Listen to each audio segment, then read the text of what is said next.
What is up, guys? It's Tom here and welcome to the Iceland-England match reaction and analysis show. And what do you say to, I think, one of the biggest shocks in international tournament football? Iceland, who has a population of 330,000 people. Just to put it into context, that's the population of Leicester City, have beaten England. And not just beaten them, but they actually outplayed England at times. This is, I think, the biggest shock, one of the biggest shocks in modern football, in either the World Cup or the European Championships. Let me know, guys, what you think about this absolutely insane game. First of all, before we start slating England, hats off to Iceland. They played absolutely brilliantly, fully deserved their victory, no question about it. And they could have even scored more goals than they had. They were very efficient, and everybody knew how Iceland will play against England, and still England come unstuck. Is this as big a shock as Leicester City winning the Premier League? Maybe not so much, but certainly it was like an absolute David against Goliath matchup. And yeah, England, absolute disgrace of a performance. I feel very sorry for the England fans, but if you appoint Roy Hodgson as the England manager, that's what you get. I'm a Liverpool fan, so I know he guided Liverpool to the brink of relegation before getting sacked, and this is the one positive that comes out of this defeat, that now it's 100% that Roy Hodgson will be sacked, and now everybody can see what kind of a manager he is. He plays Daniel Sturridge on the wing. I just don't understand, like, why didn't England play with two up top, with Harry Kane and Daniel Sturridge? And also 18-year-old Marcus Rashford comes on in the 85th minute, and he was the first player of all the England players who runs at the defense, and instantly he created havoc, created really nervous moments for the Icelandic defense. Why has no one done that? Why did England try to cross the ball against a defense who were really good at heading the ball? And everybody knew how Iceland plays.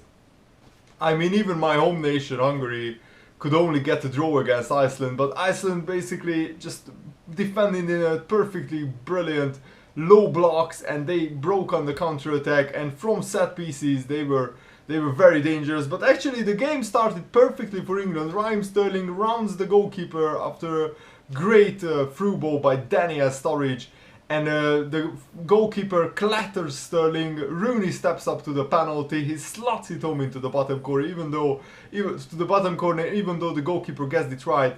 And just 1 minute later, Iceland with a long throw, and they equalized. And it was again pathetic defending by England. Kyle Walker, hold your head in shame. He has left Sigurdsson wide open. Kyle Walker just defended badly for that goal, and Iceland equalized. And then just 9 or 10 minutes, 12 minutes later, Iceland with a brilliant team play goal, a fantastic combination play, and the ball falls to Sigurdsson, who side foots it. The ball wasn't even in the corner, it was to the left side of Joe Hart, who would have and should have saved it, but for some reason he just doesn't get a full hand to it, and the ball trickles over it, under his hand and into the goal. And it really, at this level, it's quite an embarrassing goal to concede. I mean, if you concede a goal like this in Sunday football as a goalkeeper, you would be ashamed. So how does Joe Hart feel after this? I don't know, but he must feel terrible. And in the second half, Wilshere came on for Eric Dier, who I thought was pretty poor. Also Jamie Vardy came on for Sterling, but England were so predictable, and it was actually pretty easy for Iceland to defend against England. And actually Iceland had some chances to make it 3-1. The Icelandic centre-back almost scored an amazing bicycle kick goal. And I just can't understand why does Roy Hodgson play with such dull, boring tactics.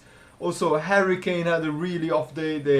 He had a lot of shots which were off target. And actually England were quite wasteful, even though they had a hell of a lot of possession. They had 17 shots, but only 5 on target. But they just played absolutely stupidly. This is not how you break down a defense who are defending with very low, you know, with 2 banks of 4.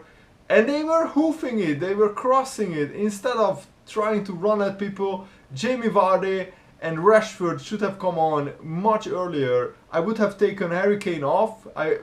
Frankly, I wouldn't even have started Harry Kane. I would have started Sturridge up front with Jamie Vardy and Rooney behind them, and also the other midfielders behind Rooney. That's how I would have started it. And yeah, Harry Kane had a really bad game and also a really bad tournament. So I would have put Rashford on one side, Jamie Vardy on the other side, and just let them run at the fullbacks, put them under pressure, force them into mistakes, and Sturridge in the middle, he can create something out of nothing. In the first half, actually, it was Sturridge was the only player who tried to create something. Rooney also had a pretty bad game, and yeah, half of the England side had an awful, dog-awful game. So let me know, guys, what do you think about this incredible result and incredible game? And England didn't deserve to go through. I thought, honestly, that England would beat Iceland and then they would lose to France. But this is just embarrassing for English football. And of course the Brexit jokes will start now on Twitter, I guess. So yeah, let me know what do you think about the game. I hope you still enjoyed this video. Thanks for watching. See you later, guys. Goodbye.